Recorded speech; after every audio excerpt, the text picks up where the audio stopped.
जय जिजाऊ, मी आशिष मगर. स्वागत आहे तुमचं एटीएम गुरु या युट्यूब चॅनलवर. आणि आता आपण पाहत आहोत शिवरायांचा संघर्ष या सिरीज मधला 10वा व्हिडिओ. याच्या आधी आपण 9 व्हिडिओ याचे पब्लिश केलेले आहेत आणि ते 9ला 9 व्हिडिओ तुम्ही पाहून घ्या. जर तुम्ही ते पाहिले नसतील तर एटीएम गुरु या चॅनलला सबस्क्राइब करा आत्ताच्या आत्ता आणि संपूर्ण सिरीज पहा. छत्रपती शिवाजी महाराजांचा जन्म म्हटलं की आपल्या समोर येतात शहाजीराजे, त्यांचं वैभव, त्यांचा मोठेपणा. पण खरंच एवढ्या वैभवामध्ये त्यांचा जन्म झालाय का? किंवा ते जन्मले तेव्हा महाराष्ट्राची परिस्थिती काय होती, स्वतः जिजामातेची परिस्थिती काय होती, शहाजीराजांची परिस्थिती काय होती, या सगळ्या गोष्टीचा आपल्याला अभ्यास करायचा आहे किंवा पाहायचा आहे. आणि तेही वास्तव पाहायचं आपल्याला की खरं नेमकं परिस्थिती काय होती त्यावेळेला. तर पहा, एक साधी गोष्ट आहे. याच्या पूर्वीच्या आपण व्हिडिओमध्ये पाहिलंय की शहाजीराजे हे निजामशहाकडून लढत होते आणि त्यांची मोगलांसोबत एक मोठं युद्ध झालं आणि या युद्धामध्ये शहाजीराजांचा पराभव झाला. पराभवानंतर काय झालं तर मोगलांचं सैन्य शहाजीराजांच्या पाठीमागे लागलं. आणि हे पाठीमागे लागलेले असताना शहाजीराजांसोबत त्यांचा पुत्र म्हणजे मोठा पुत्र संभाजी आणि दुसरे जिजाऊ या दोघेही जण सोबत होते. आणि हे जात असताना जेव्हा ते शहाजीराजे जेव्हा महाराष्ट्राच्या उत्तरेकडे म्हणजे खानदेशकडे निघाले, कारण मागून मोगलांचं सैन्य लागलेलं होतं, अशा वेळी त्यांनी श्रीनिवासरावांच्या मदतीने एक महत्वाचं काम केलं. श्रीनिवासरावांच्या मदतीनं काय केलं बरं? श्रीनिवासरावांच्या मदतीनं तर जिजामाता जेव्हा शहाजीराजांसोबत त्या म्हणजे मोगलांचे सैन्य पाठी लागलेले असताना पळत होते किंवा ते दुसरीकडे जात होते, तेव्हा जिजामाता 7 महिन्याच्या गरोदर होत्या. लक्षात घ्या, अत्यंत नाजूक परिस्थिती आहे. 7 महिन्याची गरोदरची ही स्त्री होती म्हणजे जिजामाता होत्या. आणि 7 महिन्याची गरोदर असताना त्यांना हे म्हणजे पाठलाग करत असलेलं सैन्य आणि ही दगदग सहन होत नव्हती, म्हणून त्यांच्या पोटामध्ये अचानक कळा निघायला लागल्या. कळा निघालेल्या असताना शहाजीराजांना आता पर्याय उरला नाही. त्यांना असं वाटलं की आता जर आपण जिजाऊंना सोबत घेऊन गेलो तर निश्चितपणे काहीतरी घातपात होईल किंवा काहीतरी होईल, ज्याच्यामुळं म्हणजे जिजाऊंच्याही जीवाला धोका होईल आणि त्यांच्या पोटात असलेल्या बाळालाही धोका होईल. आणि हा धोका होऊ द्यायचा नसेल तर जड अंतकरणांनी त्यांना कुठेतरी ठेवणं गरजेचं होतं. आणि मग हे ठेवायचं कुठं त्यांना, तर याच्यासाठी त्यांनी श्रीनिवासरावांची मदत घेतली.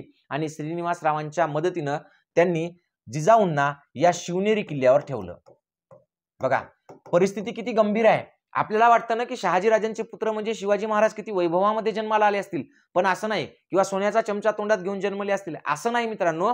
अगदी 7 महिन्याची गरोदर असताना जिजाऊंना घोड्यावरून तिथून पळावं लागलं होतं. आणि ही जी दगदग होती इतकी भयानक होती की त्यांना खूप त्रास झाला. आणि त्रास झाल्यामुळे शहाजीराजांना तिला ठेवून जावं लागलं होतं. मागच्या व्हिडिओमध्ये आपण पाहिलं होतं की शहाजीराजांच्या मागे सैन्य लागलेले असताना त्यांनी जिजाऊंना टाकून गेले. बरेच जण म्हणतात की त्यांना टाकून गेले म्हणजे शहाजीराजांनी जबाबदारी पार पाडली नाही असंही म्हणतात, पण ते 100% चुकीचं आहे. ते टाकून जाण्यामागचं सगळ्यात महत्वाचं कारण आहे, कारण त्या 7 महिन्याच्या गरोदर होत्या आणि त्यांच्या पोटात त्रास व्हायला लागला. आणि म्हणून मग त्यांनी श्रीनिवासरावांच्या मदतीने शिवनेरी या किल्ल्यावर त्यांना ठेवलं.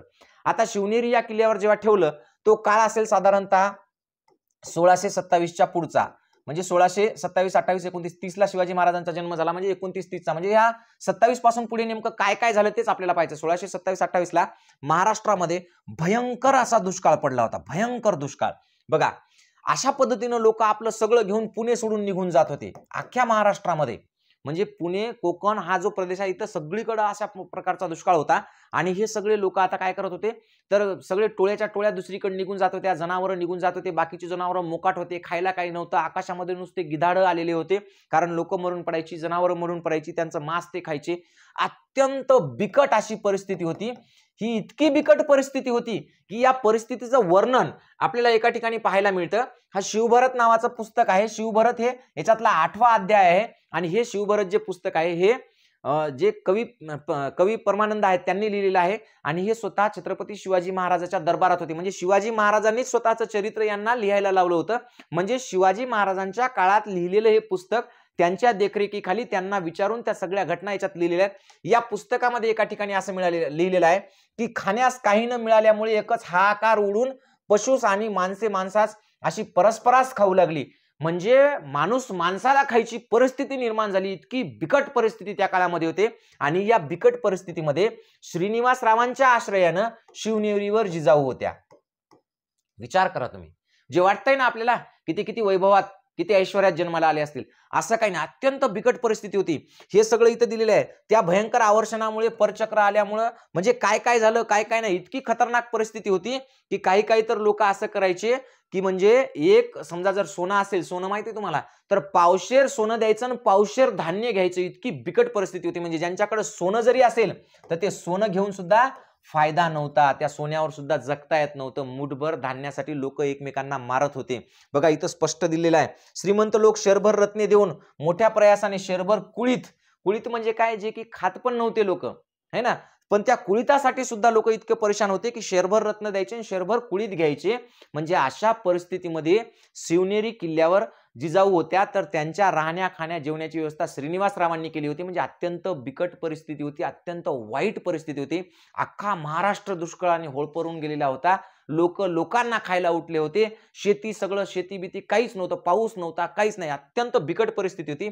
अशा बिकट परिस्थितीमध्ये जेव्हा शिवनेरीवर जिजामाता होत्या, तेव्हा एक गोष्ट लक्षात घ्या, एकीकडे शहाजीराजे, एकीकडे काय होतं, शहाजीराजांच्या मागे हे मोगलांचं सैन्य लागलेलं होतं. शहाजीराजे परेशान होते. शहाजीराजांसोबत संभाजीराजे होते. संभाजीराजे म्हणजे कोणते संभाजीराजे, शिवाजी महाराजांचे मोठे भाऊ, आहे की नाही, थोरले भाऊ, ते त्यांच्यासोबत होते. आणि या दोघांना सुरक्षा नव्हती, हे काय करत होते, मोगल यांच्या मागे लागलेले होते. अशा वेळेला जिजामातेला असं वाटायचं की शहाजीराजे सुरक्षित राहिले पाहिजे, संभाजीराजे सुरक्षित राहिले पाहिजे, त्यांना यांची खूप काळजी वाटायची. आणि या काळजीपोटी त्या पांढऱ्या सुर्ख पडलेल्या होत्या, त्यांचे हातपाय बारीक झालेले होते, अत्यंत क्रूश, त्यांची तब्येत खूप गंभीर झालेली होती. आणि ही गंभीर झालेली असताना शिवनेरी किल्ल्यावर एक शिवाई मातेचं मंदिर होतं. तर या शिवाई मातेच्या मंदिरामध्ये त्या तासनतास बसून राहायच्या आणि शिवाई मातेला असं म्हणायच्या की हे शिवाई देवी, तू काय कर, माझ्या पतीचं म्हणजे म्हणजे शहाजीराजांचं, माझ्या मोठ्या पुत्राचं म्हणजे थोरल्या पुत्राचं संभाजीराजांचं, दोघांचं काय कर, संरक्षण कर. आता तुम्ही म्हणसाल सर, तुम्ही शिवाजी महाराजाच्या इतिहासामध्ये हा देवबोळेपणा का घालताय?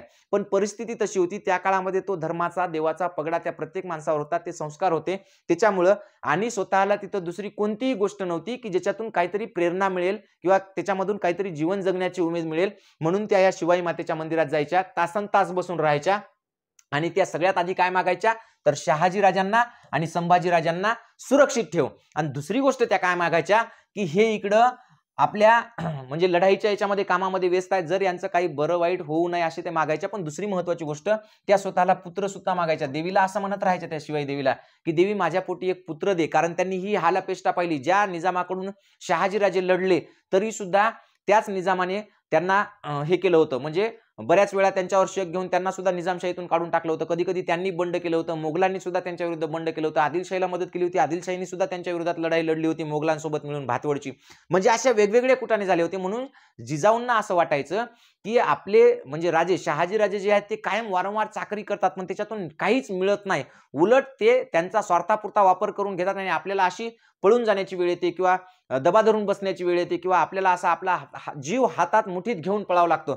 म्हणून काय कर, तर मला एक पुत्र दे, जो पुत्र काय करेल, या सगळ्या दुष्ट चक्रातून बाहेर काढेल या इथल्या सगळ्या लोकांना, भूमिपुत्रांना, आणि स्वतःचं स्वराज्य स्थापन करेल. आणि त्याच्यामुळे आपल्याला अशी पळापळ करायची गरज राहणार नाही, कोणाच्या पदरी नोकरी करायची गरज राहणार नाही. हे विचार त्यांच्या डोक्यात तेव्हापासून चालू राहायचे. ते विचार करत राहायच्या की हे सगळं काय घडतंय आपल्यासोबत, एवढी ताकद, एवढी शक्ती, एवढा पराक्रम शहाजीराजांचा, पण काहीच कामाचा येत नाही. आज आपण ज्या घडीमध्ये आहोत, ज्या स्थितीमध्ये आहोत, त्या स्थितीमध्ये शहाजीराजे सोबत नाहीत, आपला पुत्र सोबत नाही. माझ्यावर अशी वेळ आली की माझं संरक्षण दुसऱ्या कोणाच्या तरी हातामध्ये आहे, श्रीनिवासरावांच्या हातामध्ये आहे. ही सगळी परिस्थिती त्यांना अत्यंत क्रूश आणि त्यांना अत्यंत आजारी बनवत चाललेली होती. आणि अशा वेळेला एकमेव आधार होता तो म्हणजे या शिवाई आईचा, शिवाई मातेचा. आणि म्हणून मग त्या काय करायच्या, या शिवाई मातेच्या मंदिरामध्ये तासनतास बसून राहायच्या आणि त्या देवीकडे एकच मागणं मागायच्या की माझ्या राजांना सुखी ठेव, माझ्या मुलाला सुखी ठेव आणि माझ्या पोटी पुत्र होऊ दे. आता हे ते ठिकाण आहे ज्याच्यामध्ये त्या राहायच्या किंवा जिथं शिवाजी महाराजांचा जन्म झालेला होता. मग अशा वेळेला ते काय करायचे, हा शिवाजी महाराजांचा पाळणा आहे, हे सगळं सांगणार आहे मी तुम्हाला की काय परिस्थिती होती. तर त्यांची परिस्थिती, त्यांची तब्येत एवढी खराब झालेली होती, इतकी खराब तब्येत होती त्यांची की त्या पांढऱ्या शुभ्र दिसायला लागल्या होत्या. आणि मग त्यांच्या जीवाला धोका होईल असं वाटायला लागलं, म्हणून दासी त्यांच्याकडे भरपूर ठेवण्यात आल्या होत्या, वैद्य ठेवण्यात आलेले होते, ज्या नाडी तपासायला असायचे ते, आणि ज्या दाई असतात, ज्या बाळंतपण करतात, सुईण म्हणतो आपण त्यांना, तर ह्या दाई सुद्धा तिथं भरपूर आणून ठेवलेल्या होत्या की जर काही कमी जास्त झालं तर एकाहून एक, म्हणजे ज्या खूप एक्सपर्ट आहेत बाळंतपणामध्ये, ज्यांनी खूप साऱ्या मोठमोठ्या लोकांच्या घरातल्या बायांची, स्त्रियांची जे बाळंतपण केले आहेत, अशा सगळ्यांना तिथं आणून ठेवलेलं होतं. आणि मग जिजाऊ मातेंनी काय केलं की या शिवाई देवीला एक नवस मागितला. तो नवस असा होता की माझ्या पोटी जर पुत्र आला तर मी काय करेल, तुझं नाव माझ्या पुत्राला देईल असं त्यांनी सांगितलं होतं. म्हणजे परिस्थिती पहा शिवजन्माच्या काळामधली की 1627 पासून भयंकर दुष्काळ, शहाजीराजांच्या मागे ऑलरेडी मोगलांचं सैन्य लागलेलं, जिजाऊ शिवनेरी किल्ल्यावर पण त्याही दुसऱ्यांच्या म्हणजे दुसरे लोक काय करत आहेत, त्यांना संरक्षण देत आहेत, म्हणजे श्रीनिवासराव संरक्षण देत आहेत. म्हणजेच अत्यंत बिकट परिस्थिती होती अख्ख्या महाराष्ट्रासाठी आणि स्वतः जिजाऊंची तब्येत इतकी खराब झालेली होती. पण अशाही परिस्थितीमध्ये त्यांनी त्यांच्यामध्ये जी म्हणजे हे होती, काय म्हणतो आपण त्याला, ती इच्छाशक्ती जी होती की ती इतकी दुर्दम्य होती. त्यांना असं वाटायचं की मी मला माझ्या पोटी पुत्र व्हावा आणि त्या पुत्रानं काय करावं. तर या सगळ्या परिस्थितीत या महाराष्ट्राला, म्हणजे तेव्हा तर महाराष्ट्र म्हणून तसं नव्हतं म्हणा, पण त्या प्रदेशातून स्वतःचं राज्य निर्माण करावं आणि या ज्या मुस्लिम परकीय सत्ता आहेत यांना इथून हाकलून द्यावं किंवा त्यांच्यापासून स्वतःचं स्वराज्य निर्माण करावं आणि आपल्या वडिलांप्रमाणे त्यांच्यावर ही वेळ येऊ नये. आपलं पुढचं जे आयुष्य आहे ते जनतेच्या भल्यासाठी, कल्याणासाठी जाऊन असं म्हणजे सगळं पळून जायची वेळ येऊ नये, कुठं निघून जायची वेळ येऊ नये. कारण दुष्काळ जेव्हा पडला तेव्हा त्या मुस्लिम राजांनी लोकांना खायला सुद्धा घातलं नाही, ज्यांनी वारंवार त्यांच्याकडून कराच्या रूपानं धान्य जमा केलं, सगळं जमा केलं. कारण एखाद्या प्रदेशामध्ये जेव्हा दुष्काळ पडतो तेव्हा दुष्काळ पडल्यानंतर तिथल्या लोकांना जगवण्याची जी काही ही असते जबाबदारी, ती कोणाची असते, त्या राजाची असते. पण मोगलांनी पण सोडून दिलं, आदिलशहानी पण सोडून दिलं, निजामशाहीनं पण सोडून दिलं, म्हणजे सगळ्यांनीच काय केलं की यांना सोडून दिलं वाऱ्यावर आणि म्हणून लोक एकमेकांना खायला उठली होती. अशा बिकट परिस्थितीमध्ये शिवाजी राजांचा जन्म शिवनेरी किल्ल्यावर झाला आणि त्यांचं नाव शिवाजी हे ठेवलं. ते नाव ठेवण्यामागे सुद्धा ही शिवाई माता आहे आणि या शिवाई मातेला त्यांनी नवस बोलला होता की मला पुत्र झाला तर मी तुझं नाव माझ्या मुलाला दिलं आणि म्हणून मग त्यांचं नाव दिलं होतं. आता मूळ मुद्दा असा आहे की हे जे बाल शिवाजी आहेत बघा, तुम्ही पाहिलं असेल तर बाल शिवाजी यांच्या जन्माविषयीच्या तारखे म्हणजे जन्मतारखेविषयी भरपूर ठिकाणी वेगवेगळ्या पद्धतीनं चर्चा केली जाते. काही ठिकाणी असं सांगितलं जाते की त्यांचा जन्म 1627 आहे, बऱ्याचशा पुस्तकामध्ये 1627 आहे. काही ठिकाणी आहे 10 फेब्रुवारी 1630 म्हणजे हे आहे. काही ठिकाणी 10 मार्च आहे, 10 मार्च 1630. आता 1627 हे भरपूर ठिकाणी आहे, त्याच्यानंतर 10 फेब्रुवारी भरपूर ठिकाणी आहे, 10 मार्च सुद्धा भरपूर ठिकाणी आहे. मग तरी सुद्धा शासनानं 19 फेब्रुवारी 1630 ही मात्र तारीख सांगितलेली आहे आणि हीच तारीख खरं आहे. कारण याचा एकमेव पुरावा असा आहे की मी तुम्हाला जे वारंवार सांगतो की छत्रपती शिवाजी महाराजांच्या दरबारामध्ये राहून जे भाटानिक म्हणजेच कवी परमानंदांनी जे काही पुस्तक लिहिलेलं आहे, शिवाजी महाराजांविषयी जे काही लिहिलेलं आहे, त्यांचं जे चरित्र लिहिलेलं आहे शिवाजी महाराज हयात असताना त्यांच्या डोळ्यासमोर त्यांनी सांगितल्याप्रमाणे, त्या पुस्तकामध्ये स्पष्टपणे एक दिलेलं आहे पहा की छत्रपती शिवाजी महाराजांच्या जन्माची जी कथा आहे ती त्याच्यामध्ये दिलेली आहे. त्याच्यामध्ये असं स्पष्ट लिहिलं आहे. आता हा 26 ते 31 अध्याय क्रमांक आहे, कशामधला, हा त्या शिवभरत पुस्तकातला 6व्या अध्यायातला श्लोक आहे 26 ते 31. पहा परत एकदा सांगतो, पुस्तक आहे शिवभरत, हे शिवभरत, त्याच्यामधला अध्याय 6वा, अध्याय क्रमांक 6 आणि याच्यामधल्या श्लोक क्रमांक आहे 26 ते 31, जो काय असेल ते 26 ते 31 पर्यंत. याच्यामध्ये त्यांनी स्पष्ट सांगितलंय की शालिवाहन शके 1551. पहा, शालिवाहन शके 1551 आणि हे स्वतः लिहिताना शिवाजी महाराज होते, शिवाजी महाराजांच्या डोळ्यासमोर हे लिहिलेलं आहे. तरी याच्यामध्ये बऱ्याचशा गोष्टी अशा आहेत की ज्या काही अतिशयोक्तीपणाने मांडलेल्या आहेत किंवा ज्याच्यामध्ये देव धर्म किंवा त्या बाबीच्या गोष्टी याच्यामध्ये जास्त दाखवलेल्या आहेत, पण ती काळाची गरज होती. कोणताही भाट लिहिताना एखाद्याबद्दल, एखाद्या राजाबद्दल तो त्याची स्तुती सुमने गात असतो, तो बढून चढून काही गोष्टी सांगत असतो, म्हणून हे जशाला तसंच खरं आहे अशातली गोष्ट नाही. पण याच्यातला बऱ्याचसा भाग खरा आहे, त्याच्यातला काही गोष्टी जर वगळल्या आपण किंवा काही गोष्टींना आपण थोडीशी बगल दिली किंवा ते परिस्थितीनुसार लिहिलं असेल असा जर विचार केला तर आपल्याला हे खूप वास्तवाजवळ नेऊन ठेवतं हे पुस्तक.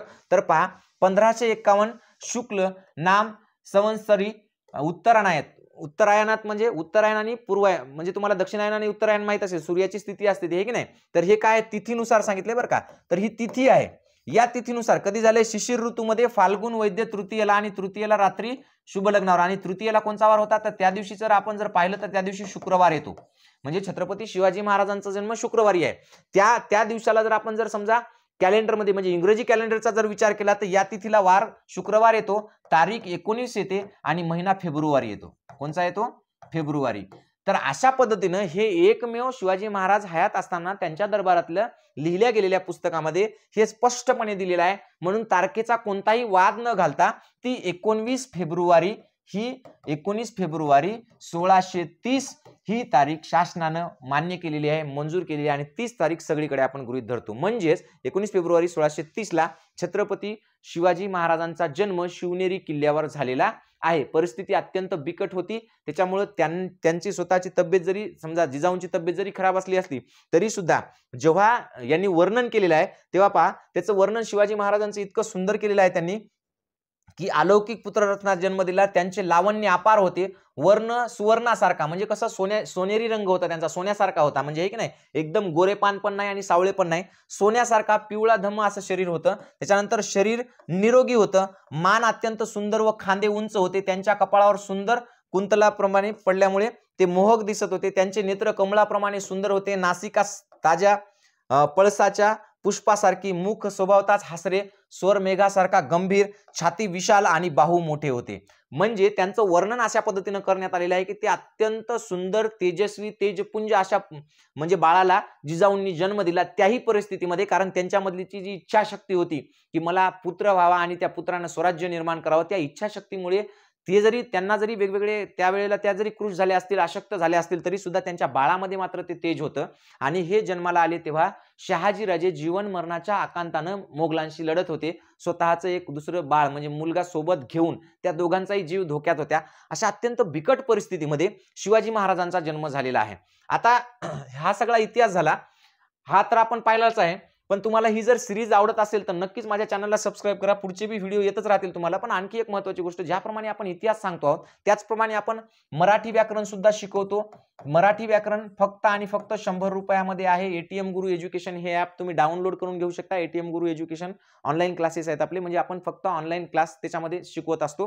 त्याच्यामध्ये मराठी व्याकरण आहे, त्यानंतर नवोदय आणि स्कॉलरशिप, ज्यांची लेकरं आता सध्या 4थीला आहेत किंवा जी 5वीला जाणार आहेत, 5वीचे आहेत, ते सुद्धा मुलं नवोदयचं स्कॉलरशिपचा सिलेबस घेऊ शकतात. अत्यंत कमीत कमी पैशामध्ये आहे, फक्त आणि फक्त 100 रुपयामध्ये मराठी व्याकरण, जे की बाहेर 3000 4000ला असतं. असं सगळं स्वस्त आहे. खास म्हणजे आपल्या बहुजनांच्या लेकरांनी जास्तीत जास्त शिकावं. खेड्यापाड्यामध्ये जिथं शिक्षणाची सोय नाही, ट्युशनची सोय नाही किंवा शाळेमध्ये शिक्षक खूप चांगले शिकवतात पण घरी कोणी शिकवायला नाही किंवा घरी लक्ष द्यायला नाही, अशा सगळ्यांनी जर हे ॲप घेतलं तर कमीत कमी पैशामध्ये दर्जेदार शिक्षण तुम्ही घेऊ शकता. पोलीस भरती असेल, तलाठी भरती असेल, MPSC पूर्व परीक्षा असेल, राज्यसेवा असेल, PSI STI मेन्स असेल, ज्याच्यामध्ये मराठी विषय आहे, तर ते सगळं मराठी व्याकरण फक्त 100 रुपयामध्ये आहे. मार्केटचा विचार करू नका, तुम्ही घेऊ शकता. आणि एटीएम गुरु एज्युकेशन हे ॲप तुम्ही डाउनलोड करा.